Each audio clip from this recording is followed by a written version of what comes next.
저는 말세의 경고를 듣는 지혜, 말세의 경고를 듣는 지혜라는 제목으로 하나님의 말씀을 나누기 원합니다. 제가 지금 휴대폰을 들고 있는데요, 설교 중에 휴대폰을 들어야 될 이유는 없는데, 제가 이 설교를 준비하게 된 일단 배경을 좀 설명을 해드리고 싶어요. 앞에 인사말은 생략하고, 목사님, 어려운 시대를 맞아 사역에 어려움이 많으시더라도 우리가 앞으로 다가오는 시대를 어떻게 분별하고 이겨나가야 할지, 마지막 남은 한 일회를 바라보며 이 땅에서 삶의 방향과 목표를 어떻게 설정하고 살아내야 하는지, 그런 것에 대해서 관련된 말씀도 오늘처럼 반복해 한번 해주셨으면 감사하겠습니다. 목사님, 무례했다면 이런 내용들은 사적이고요. 제가 여러분들에게 이런 문자, 저에게 개인적으로 온 문자 읽어드리는 이유는 제가 이분이 누군지 모르겠어요. 죄송한 이야기인데 모르겠어요. 그리고 알려고 하지 않아요. 죄송하게도 알아보고 싶기도 하지만 그냥 나중에 알게 되면 알게 되죠. 요즘에 제가 다니엘 강해를 하고 있는데 거기서 두때, 세때, 반때, 아니면 또 71회 이런 설교를 하다가 7년 환란에 대한 이야기를 잠시 언급했는데, 여기에 대한 이 어떤 우리가 깨어있음, 한 일회라는 말이 이제 7년 환란을 말하는 거겠죠. 여기에 대한 말씀을 함께 좀 나누었으면 좋겠다는 이 말씀을 듣고, 그렇지 않아도 저는 가끔씩 이 종말 설교를 해야 된다고 생각합니다. 그래서 오늘은 이 설교 주제 자체가 말세, 종말, 재림, 여기에 대해서 함께 말씀을 나누도록 하겠습니다. 이게 좋은 직업인지 아닌지는 여러분들이 판단하십시오. 돈을 빌려주는 직업을 가지신 분이 있었습니다. 처음부터 그 직업을 한 건 아닌데 돈이 많다 보니까 빌리러 오는 사람이 많아서 그렇겠죠. 이분이 자기에게 돈을 빌리러 오는 사람들과 만날 때 어떻게 하는지를 소개한 적이 있어요. 우선 약속한 자리에 30분 늦게 간답니다. 그리고 그 사람이 앉아있는 자리에 몰래, 이것도 이상한 이야기죠. 몰래 TV를 이렇게 카메라로 설치해놓고 본답니다. 30분 동안 그 사람이 어떻게 앉아있는가를 보는 거죠. 어떤 분은 초조하게 기다리는 분도 있고, 어떤 분은 서서 서성거리기도 하고, 밖을 내다보기도 하고, 발을 동동 구르기도 하고, 손을 만지작거리기도 한답니다. 그런데 그 30분 동안에 이런 사람이 있답니다. 침착하게 앉아서 가만히 앉아 있는 사람. 이분은 그 사람에게 돈을 빌려준답니다. 그래서 자기는 그렇게 했더니 돈을 떼인 적도 없고 도리어 그로 인해서 잘 됐다, 이런 이야기를 하는 거예요.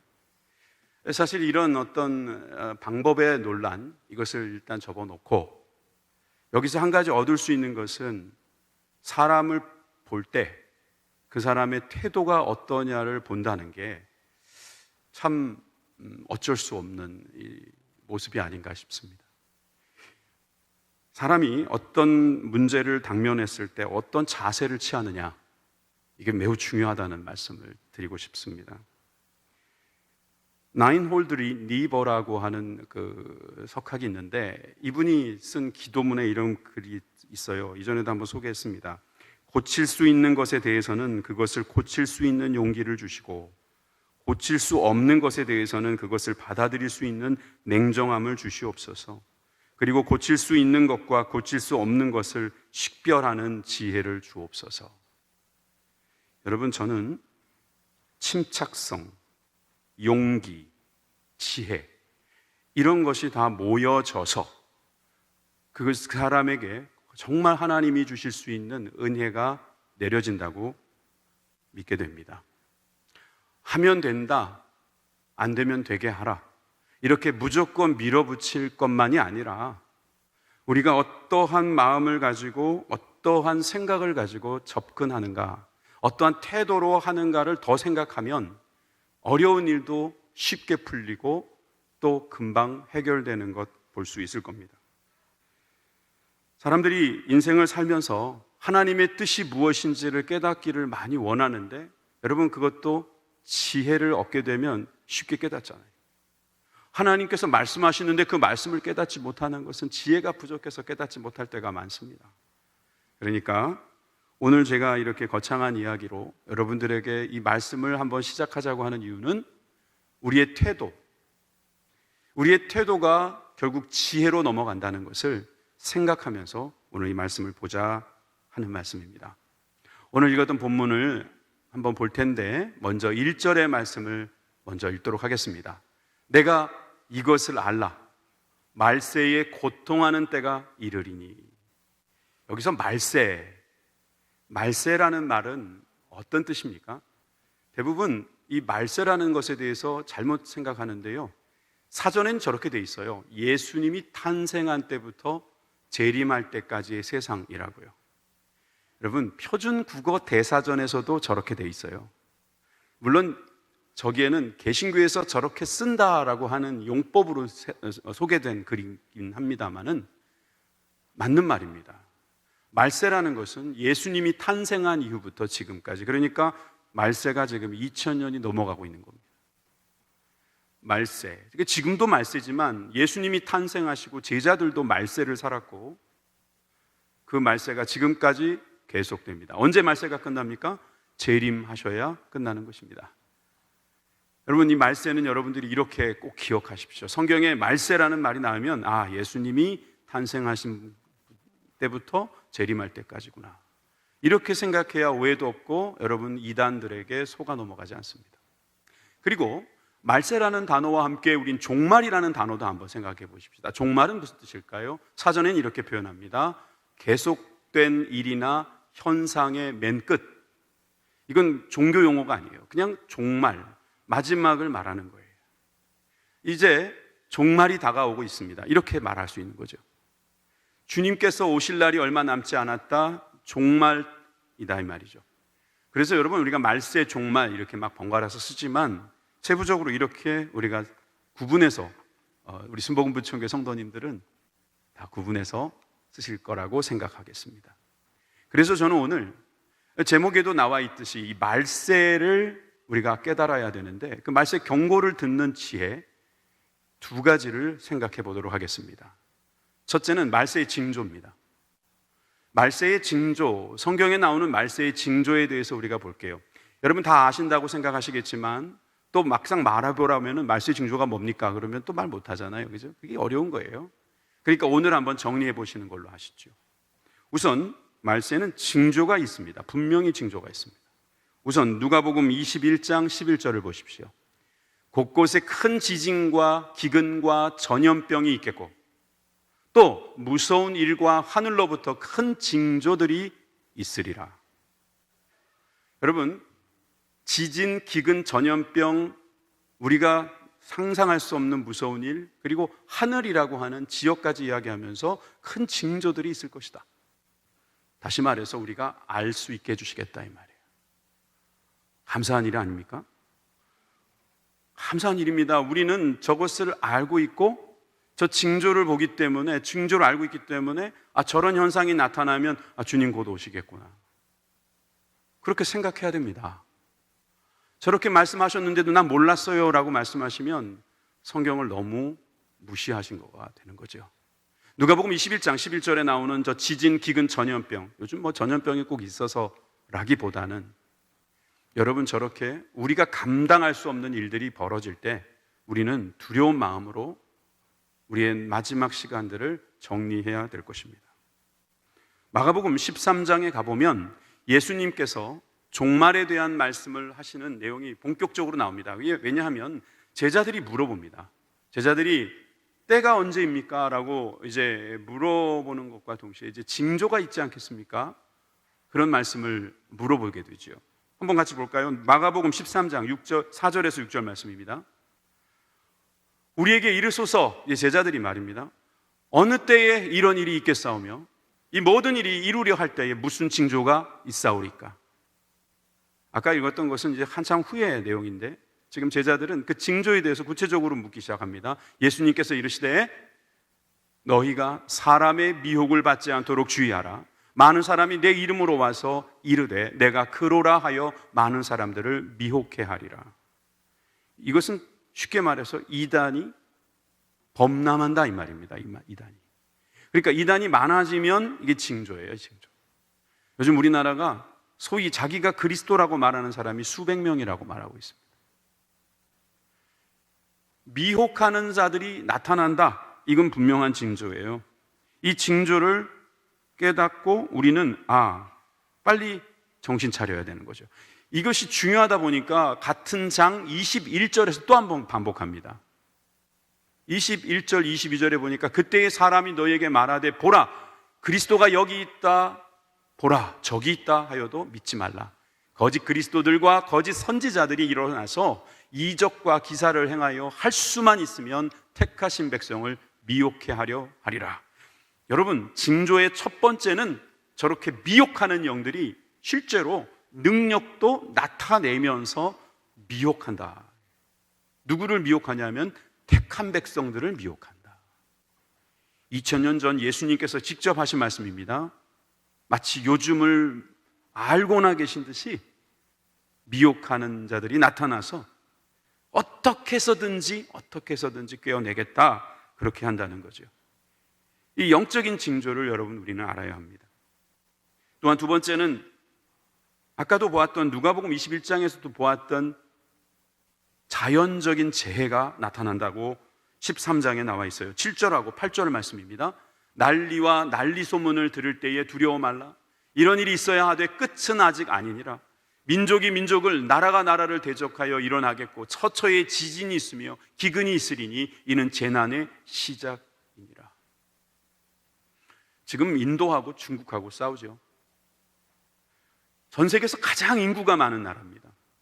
예사롭게 보면 안 됩니다. 지금 미국하고 중국이 살얼음판을 걷는 것 같습니다. 예사롭게 보면 안 됩니다. 일본이 지금 고삐가 풀렸습니다. 예사롭게 보면 안 됩니다, 여러분. 민족이 민족을, 나라가 나라를 대적한다, 처처에 지진이 있겠다, 기근이 있겠다, 이것은 그냥 재난의 시작일 뿐이다. 여러분, 우리는 이 경고를 들을 수 있어야 합니다. 예수님이 분명히 말씀하신 겁니다.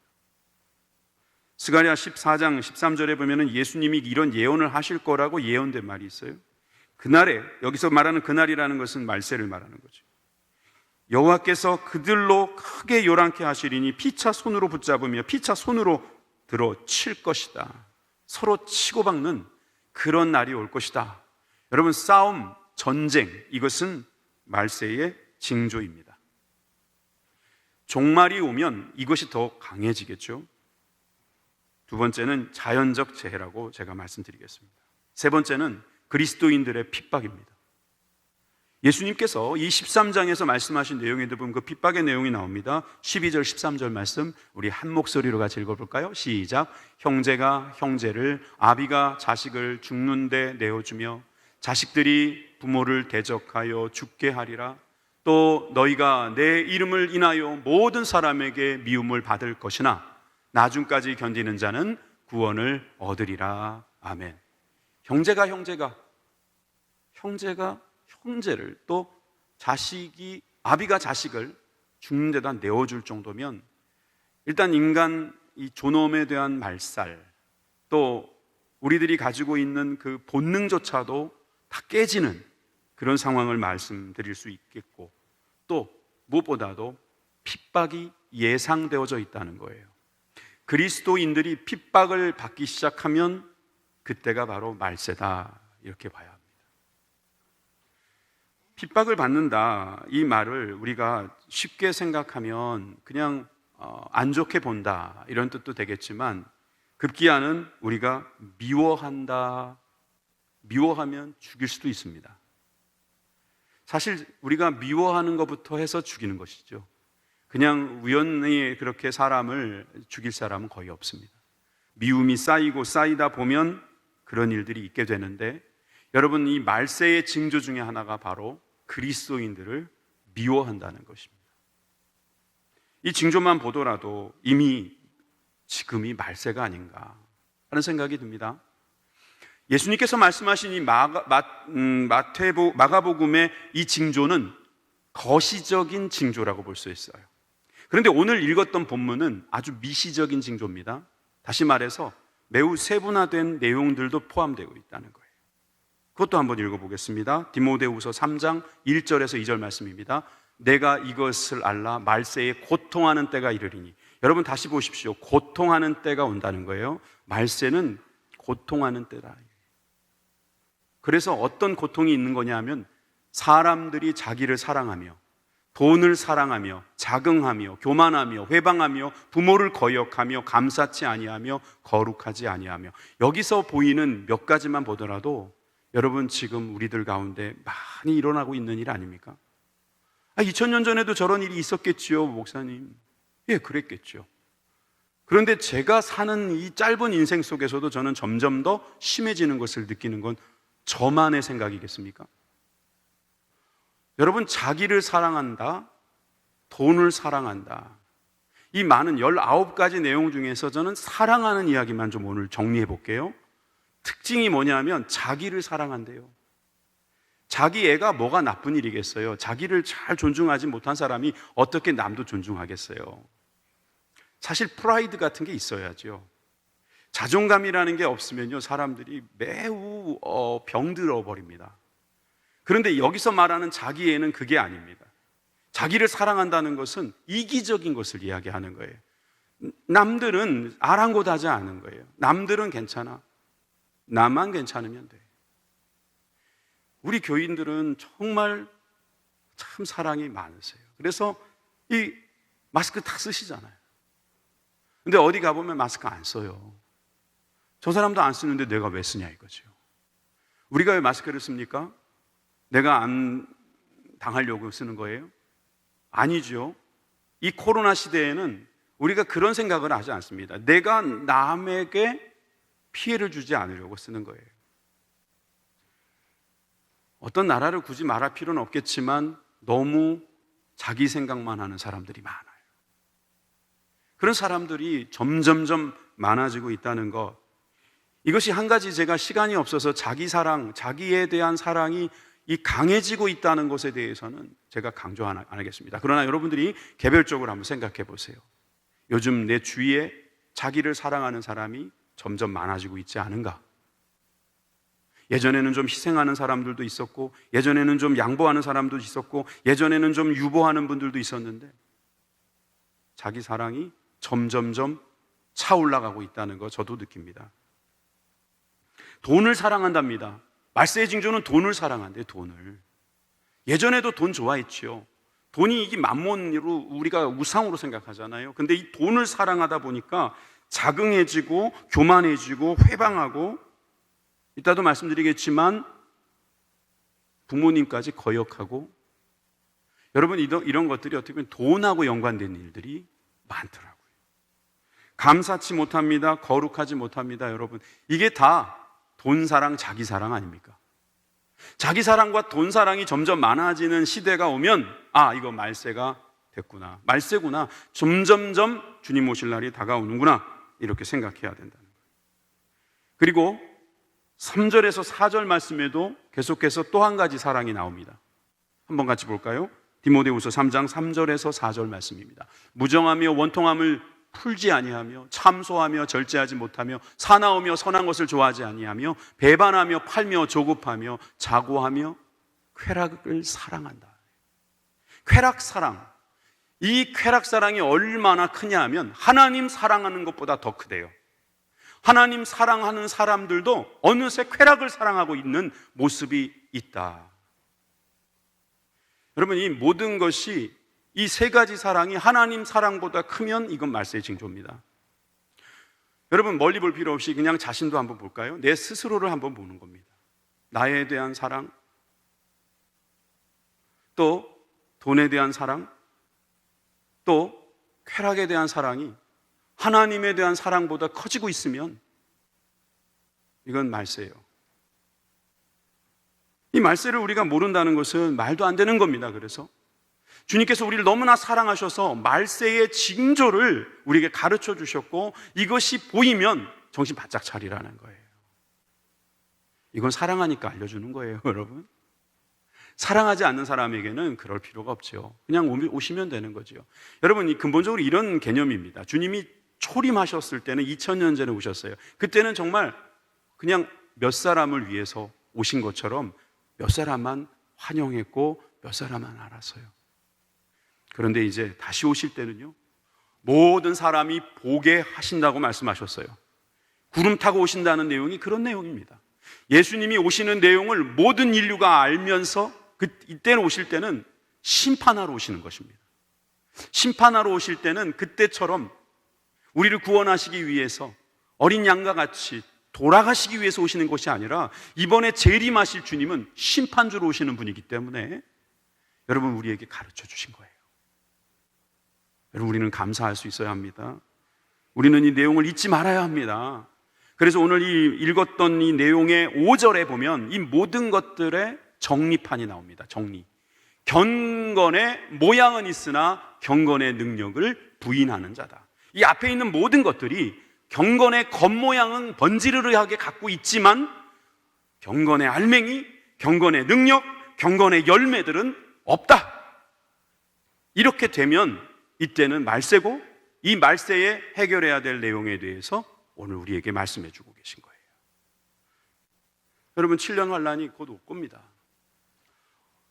교단에 따라서 7년 환란 전에 휴거를 받느니, 중에 받느니, 후에 받느니, 이렇게 따지고 저렇게 따지고 공부하고 그러시는데, 그걸 떠나서 그건 다 주님께서 하실 일이고, 우리는 이것만 기억하면 됩니다. 징조가 보이면 준비하면 됩니다. 여러분, 믿으시면 아멘 하십시다. 이 징조에 대해서 우리가 모르면 안 됩니다. 절대로 알아야 되는데, 여기서 이 징조 가운데서 해야 될 일을 좀 전에 말씀해 주셨어요. 경건의 능력을 가져라. 그래서 이 두 번째로 볼 내용은 경건의 능력입니다. 오늘 말씀 간단하죠? 말세의 징조를 우리가 알아야 되고, 이제 마지막으로 경건의 능력을 가지고 이 말세를 준비하고, 말세를 살아가고 주님 오실 재림을 준비하는 저와 여러분들 되길 바랍니다. 이건 제가 만든 이야기 절대로 아닙니다. 저도 어디서 읽은 내용입니다. 빵가게를 운영하는 집사님이 한 분 계셨대요. 그런데 이 빵가게를 운영하시는 분이 좀 빵을 좀 작게 만들었나 봐요. 좀 크게 푸짐하게 해서 싸게 팔면 좋겠는데, 이게 작은데 비싸니까 동네 사람들이 그렇게 썩 좋아하지 않았던 것 같습니다. 그런데 이 집사님의 별명이 대포집사예요. 어느 교회를 다니고 계셨는데, 이게 작은 교회다 보니까 그냥 이렇게 다 잘 알고 계셨나 봐요. 이분이 교회에서 대표 기도를 할 때 대포처럼 큰 소리로 기도한다 그래서 대포집사님이라고 한 거예요. 자기가 기도를 하고 내려오면 사람들이 잘했다, 은혜 받았다, 좋았다 이런 말을 안 하고 자꾸 이렇게 피하는 눈치를 보니까 목사님께 찾아온 겁니다. 목사님, 사람들이 저를 좋아하는 것 같지 않습니다. 왜 저를 싫어하는지 모르겠습니다. 저는 정말 힘차게 기도하고 열심히 살아가고 있는데 왜 그럴까요?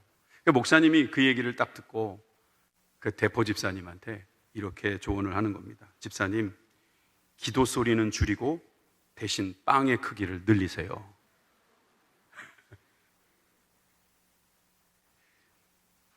여러분, 한국 사회에 그리스도인들이 점점 늘어나고 있습니다. 오죽하면 코로나 해결책으로 교회를 붙잡으면 된다고 이 국가에서 교회만 붙잡고 저렇게 늘어지시겠습니까? 또 실제로 줄어드네요. 보세요. 교회가 나서면 다 된다니까요. 줄어들고 있어서 감사합니다. 황금찬 시인이 이런 말을 했어요. 한 사람의 시인이 생겨나면 10사람의 강도가 없어진다. 그런데 여러분, 시인 한 사람이 강도 10명을 없앤다면 한 명의 크리스찬, 경건한 크리스찬들은 몇 명의 강도를 없앨 수 있을까요? 여러분, 지금 우리가 경건의 능력을 이야기하는 겁니다. 경건의 능력에 대해서 우리가 이야기하기 전에 어떤 분들이 혹시 이런 생각 갖고 있는지 몰라서 이 문제를 먼저 정리하고 넘어갈게요. 말세의 징조는 알았어요. 그러면 기왕이면 말세의 징조만 말씀해 주실 것이 아니라 좀 언제 오시는지 정확하게 말씀해 주시면 되지 않을까요? 제자들도 그랬어요. 제자들도 그랬고 우리나라도 그런 분들이 많아가지고 이단이 많이 생기고 이단에게 넘어간 사람들이 많잖아요. 그죠? 사도행전 1장 6절에서 7절에 보니까 저희가 모였을 때 예수께 묻자 가로되 주께서 이스라엘 나라를 회복하심이 이때이니까? 그러면서 언제 오시는지, 징조보다는 언제 오시는지 구체적으로 더 알려달라고 말하는 사람이 있어요.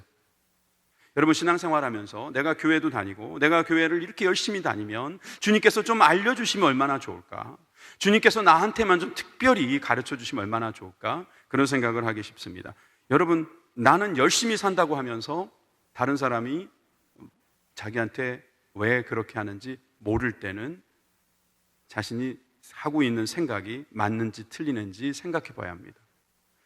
나는 정말 그때를 알고 싶다. 그랬더니 예수님께서 뭐라고 말씀하시냐면 때와 기한은 아버지께서 자기의 권한에 두셨으니 너희의 알 바도 아니다. 주님이 모르셔서 이런 말씀하시겠습니까? 우리가 이걸 알면 안 됩니다. 알면 안 돼서 가르쳐 주시지 않는 겁니다.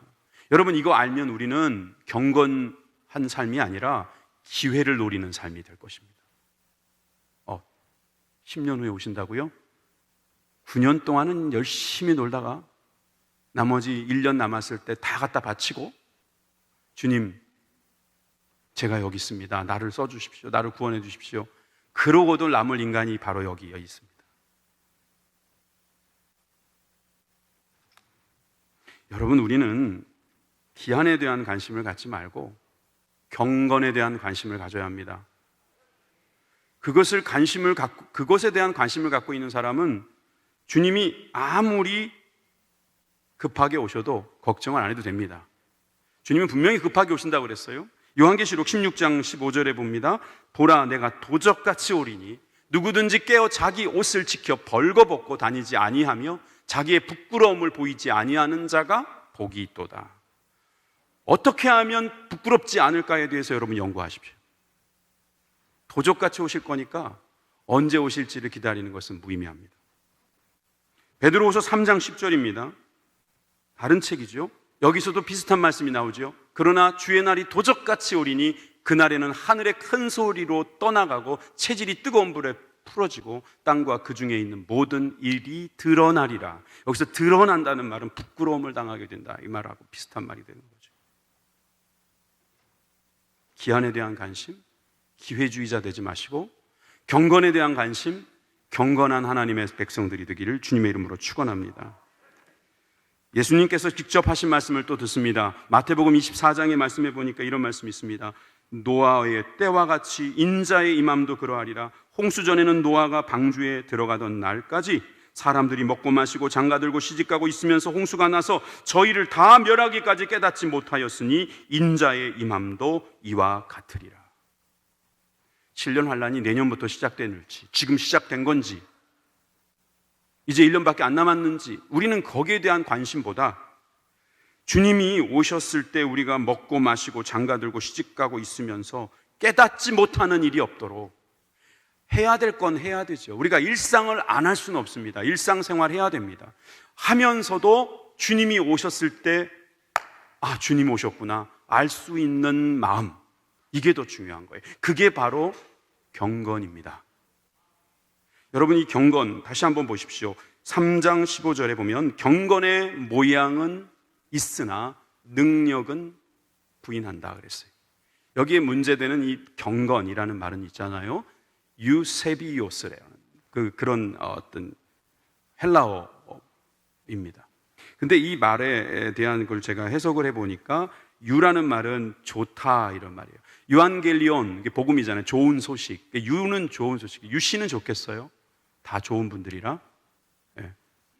유는 좋다 이런 뜻이고, 여기에서 보면 세베이아라는 유세베이아 할 때 세베이아는 신 앞에 서는 것을 이야기합니다. 지존하신 분 앞에 서는 것이 어떻게 서야 되는 거냐면 좋게, 잘 서야 된다는 뜻이에요. 잘 주님 앞에 선다는 것이 그게 경건인 거죠. 여러분이 경건에 대해서 말씀하실 때 경건이 아닌 것을 여러분들이 기억하십시오. 왜냐하면 경건한 것이 주님 앞에 서는 거라고 그랬는데 주님 앞에 선다는 것이 좀 애매할 수 있잖아요. 그럼 경건하지 않은 것이 무엇인지를 여러분들에게 설명을 드릴게요. 아까 말씀드린 것 여러분 참고하시고요. 1절부터 우리가 4절까지 읽었던 그 19가지도 기억하시고 이제 요한계시록 3장 1절에 사대교회에 하신 말씀을 눈여겨보십시오. 사대교회 사자들에게 편지하기를 하나님의 7영과 7별을 가진 이가 가라사대 내가 내 행위를 아노니 내가 살았다 하는 이름을 가졌으나 죽은 자로다. 이 말은 사대교회가 겉은 번지르르 했어요. 겉에 모양은 좋았어요. 사람들도 있었던 것 같아요. 많은 사람들이 뭔가 하고 있는 것 같아요. 그런데 행위를 보니까 죽었 있다 이 말이에요. 살았다 하나 죽은 자로다. 여러분, 살아있는 척 하는 것입니다. 살아있는 척, 있는 척, 잘하는 척, 이렇게 살아있다 하는 이름을 가졌다. 사람들한테 그런 이름을 불리우는 건 좋아하는데 실제로는 죽어있다 이 말이에요. 여러분, 이것이 경건하지 않은 것입니다. 여러분, 불경건이라는 것은 이렇게 하나님이 없는 것처럼 행동하는 것입니다. 그러니까 있는 척 없는 척 하는 거죠. 누구 앞에서 거짓말을 합니까? 마태복음 23장 27절에 보니까 이런 예수님의 지적이 나옵니다. 화 있을진저 외식하는 서기관들과 바리새인들이요, 회칠한 무덤 같으니 겉으로는 아름답게 보이나 그 안에는 죽은 사람의 뼈와 더러운 것이 가득하다. 모든 더러운 것이. 회칠한 무덤 같다, 외식하는 자다, 그렇게 말 들었던 사람들은 그 안에 경건함이 없었기 때문입니다. 그들의 모양은 경건했습니다. 길게 늘어진 옷을 입고 금식도 하고 정말 그들이 하는 모든 행실을 보면 모양으로서는 흠잡을 데가 없는 것입니다. 그런데 그 안에 능력이 없어요. 우리가 좋아하는 표현으로 열매가 없는 겁니다. 실제가 그렇지 않은 거예요. 실제로 그렇지 않은 거예요. 그냥 하는 척, 있는 척. 애들이 쓰는 표현인데요, 있어빌리티라는 말이 있어요. 있어빌리티. 원래 ability라는 말에다가 있다라는 말을 더한 거예요. 그러니까 이 말은 뭐냐면 있는 것처럼 보이는 능력이에요. 그 SNS 같은 데다가 자기가 외국에 여행을 갔다 온 척 하는 거죠. 내가 명품을 갖고 있는 척 하는 겁니다. 있어빌리티도 중요하다는 거예요. 그래서 사진도 잘 찍어야 되고 각도도 중요하고 후처리도 잘해야 되고 있어빌리티. 남한테 기죽지 않고 싶고. 여러분, 이 말세에는 남한테 기죽고 싶어 하잖아요. 그러니까 자꾸 가식적이고 위선적인 행동을 하죠. 주님이 안 보이니까. 주님이 앞에 계시다는 것을 못 느끼니까 자꾸 그렇게 행동하다가 회칠한 무덤 돼버리는 겁니다. 여러분, 우리가 이 부분을 놓치면 안 됩니다. 마가복음 7장 11절에도 보면은 바리새인들이 했던 잘못 중에 이런 잘못이 있었어요. 너희는 가로되 사람이 아비에게나 어미에게나 말하기를 내가 드려 유익하게 할 것이 고르반 곧 하나님께 드림이 되었다 라고 하기만 하면 그만이라고. 이 말이 무슨 말이냐면은 부모님께 돈으로 섬겨야 될 때가 있는데 내가 헌금 다 드렸습니다. 고르반. 하나님께 드렸습니다. 고르반. 하나님께 드렸다는 뜻이거든요. 그러니까 부모님께 드릴 거 없습니다 이 말이에요. 이웃들에게 줄 거 없다는 거예요. 가난한 사람들에게 나눌 거 없다는 거예요. 다 하나님께 드렸다고. 실제로 다 하나님께 드릴 수도 있었겠죠. 드렸겠죠. 저 그렇게 나쁘게 보지 않습니다. 저 부정적으로 보지 않습니다. 드렸겠죠. 그런데 부모님께 드릴 거를 왜 까먹어요? 어려운 사람들한테 줘야 되는 거는 왜 잊어버립니까? 이것이 어찌 보면 사람들한테 있어 보이려고 그런 거 아니겠습니까? 나 많이 드렸다. 나 많이 했다. 좋지요. 인정받고 좋지요. 하나님께 인정받는 게 더 중요한 거 아닙니까? 여러분, 헌금도 하나님께 인정받으려고 하는 거잖아요. 누구한테 인정받으려고 헌금합니까? 누구한테 인정받으려고 교회 나오십니까? 누구한테 인정받으려고 봉사하십니까? 정확하게 말하면 우리는 하나님께 인정받으려고 하는 거예요. 하나님 앞에서 이거 하는 거잖아요. 그러니까 말세에 우리가 정말 경건하다는 것은 하나님이 보여야 됩니다. 하나님께서 가까이 있다는 것을 느껴야 되고, 여러분, 사대교회처럼 죽은 자 같이 되어서는 안 됩니다. 예배를 안 드려도 아무 감각이 없거나, 헌금을 안 드려도 아무 미안함이 없거나, 그리고 사람이 볼 때만 하거나, 사람이 느껴지게 뭔가 해보거나, 여러분, 그런 것들은 사실상 경건의 모양은 번지르르한 거지만 능력은 없다고 말할 수 있습니다. 저는 오늘 말씀을 좀 정리해 나가면서 마지막으로 여러분들에게 강조할 말씀을 이제 본격적으로 할게요. 아주 간단합니다. 다시 한번 우리 5절을 보십시오. 경건의 모양은 있으나 경건의 능력을 부인하는 자, 이렇게 많은 사람들이 있을 때, 말세에 이런 사람들이 있을 때 우리가 해야 될 것은 경건의 능력을 붙잡아야 되는데, 그러려면 어떻게 해야 되냐? 이 같은 자들에게서 내가 돌아서는 것입니다. 그들과 끊는 것입니다. 그들과 더 이상 관계를 갖지 않는 것입니다. 그렇다고 해서 우리가 인간관계 다 끊어버리라는 뜻이 아니라 저런 생각을 하는 사람들하고 타협하거나 같이 놀지 말라는 거예요. 우리는 좀 다르게 살아야 된다.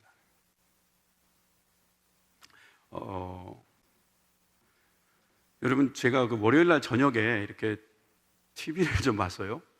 보다가 그 신에라 집사님이 나오는 프로가 있길래 이분이 오랜만에 TV에 나왔구나. 그래서 봤어요. 이 신에라 집사, 차인표 집사하고 아주 같이 잘 살고 있잖아요. 근데 이분이 거기서 소개되기로는 미니멀 라이프라고 굉장히 그 삶을 단순하게 만들어서 살더라고요.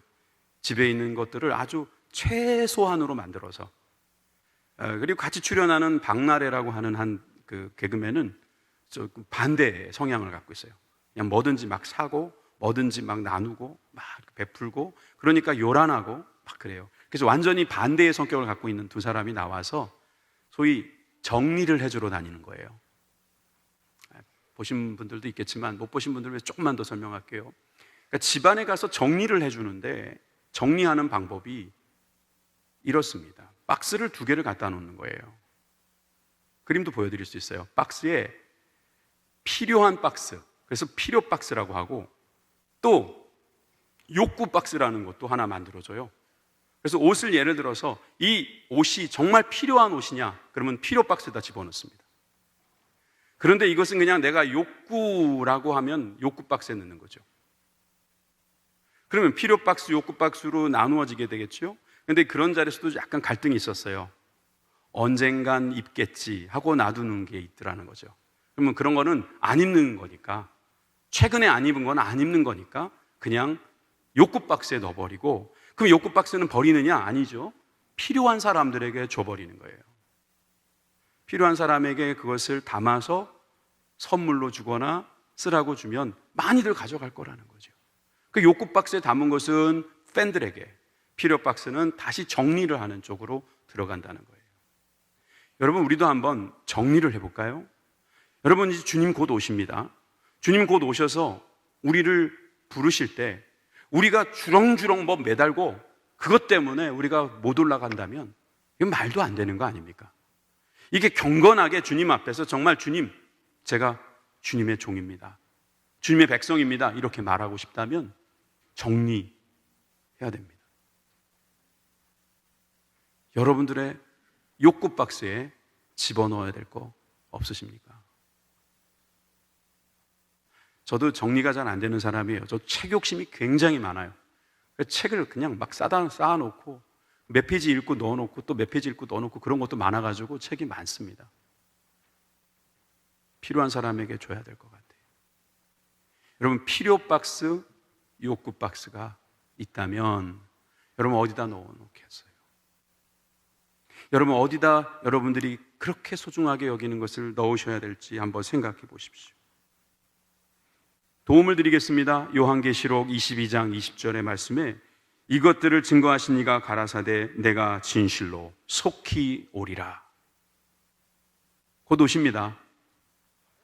곧 오십니다. 이것을 꼭 믿으시길 바랍니다. 여러분, 어떤 분은 군대를 갔다 오셔서 이 단어에 익숙하신 분이 있어요. 말년병장. 말년병장이 뭔지 아시죠? 제대할 때 된 사람이에요. 제대할 때 어떻게 하는지 다 아시죠? 다 갖고 안 나갑니다. 어차피 갖고 나가기도 못해요. 그러면 줄 거 다 주고, 그리고 꼭 필요한 예비군복만 갖고 나가는 겁니다. 그거 가지고 이제 막 보관하고 추억을 살리지만 그것도 나중에는 버려야 될 내용들이에요. 여러분, 다시 한번 생각해 보세요. 거기에서 말하는 말년, 이 말년과 말세하고는 무슨 관계가 있을까요? 우리는 지금 말년을 살고 있는지 모릅니다. 연세가 많으신 분들만 말년이 아닙니다. 우리는 지금 말세를 살고 있는 말년병장입니다. 우리가 뭐가 그렇게 더 필요합니까? 그리고 우리가 그걸 가지고 있다가 도대체 어디다 써서 하나님을 기쁘시게 하고 하나님을 좋게 하겠습니까? 여러분, 우리는 주님이 말세에 주시겠다고 하는 거 그것만 있으면 됩니다. 사도행전 2장 17절 말씀입니다. 하나님이 가라사대 말세에 내가 내 영으로 모든 육체에 부어 주리니, 주시겠다고 하신 그거 받으십시다. 자녀들에겐 예언할 것이요 너희의 젊은이들은 환상을 보고 너희의 늙은이들은 꿈을 꾸리라. 여러분, 꿈을 꾸고 환상을 보면서 예언을 말하면서 주님을 기다리십시오. 주님이 오실 날을 기다리면서 곧 오신다는 것을 믿고 우리가 정리해 나가야 합니다. 그렇지 않으면 도적같이 오실 때 주여 오시면 안 됩니다. 주여 곧 오시옵소서, 이건 뭐 우리가 말하지 못하는 그런 말이 될 것입니다. 저는 오늘 이 말씀을 여러분들하고 나누면서 저도 개인적으로 적용할 게 생겼어요. 제가 아까 말씀드렸던 책도 정리해야 되겠지만 정말 이제라도 죽으면 아무 문제 없게끔 만들어 놔야겠구나. 여러분, 우린 다 말년을 살고 있습니다. 그러지 않으면 여러분, 우리가 그 미련함 때문에 결국은 나중에 후회하는 삶을 살 수 있을 것입니다. 저는 오늘 이 말씀이 여러분들에게 조금 더 구체적으로 적용되길 바랍니다.